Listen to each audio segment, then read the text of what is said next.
By the time the public had been able to think over James Fairbairn's evidence, a certain disquietude and unrest had begun to make itself felt both in the bank itself and among those of our detective force who had charge of the case.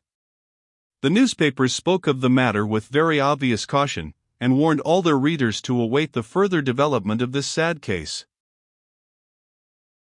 While the manager of the English Provident Bank lay in such a precarious condition of health, it was impossible to arrive at any definite knowledge as to what the thief had actually made away with.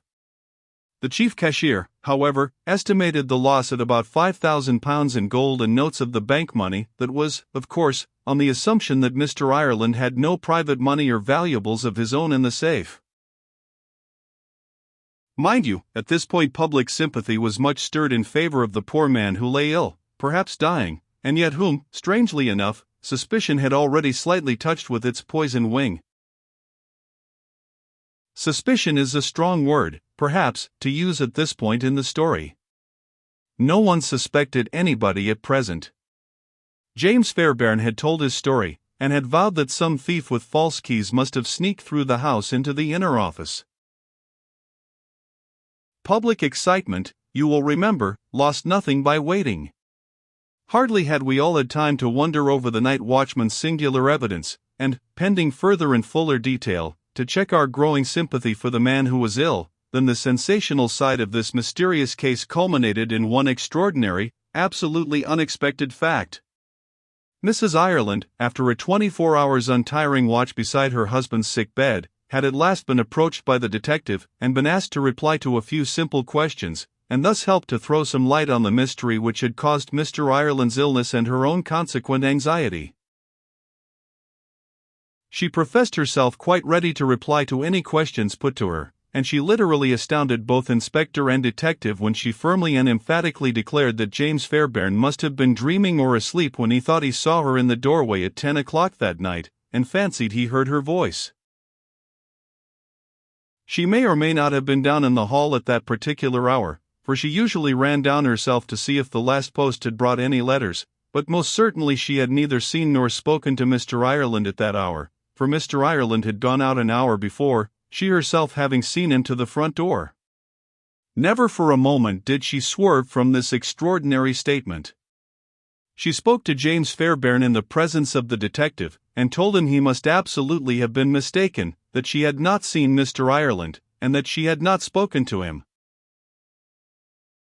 One other person was questioned by the police, and that was Mr. Robert Ireland, the manager's eldest son. It was presumed that he would know something of his father's affairs, the idea having now taken firm hold of the detective's mind that perhaps grave financial difficulties had tempted the unfortunate manager to appropriate some of the firm's money. Mr. Robert Ireland, however, could not say very much. His father did not confide in him to the extent of telling him all his private affairs, but money never seemed scarce at home certainly, and Mr. Ireland had, to his son's knowledge, not a single extravagant habit. He himself had been dining out with a friend on that memorable evening, and had gone on with him to the Oxford Music Hall. He met his father on the doorstep of the bank at about 11:30 p.m. and they went in together. There certainly was nothing remarkable about Mr. Ireland then, his son averred. He appeared in no way excited, and bade his son good night quite cheerfully.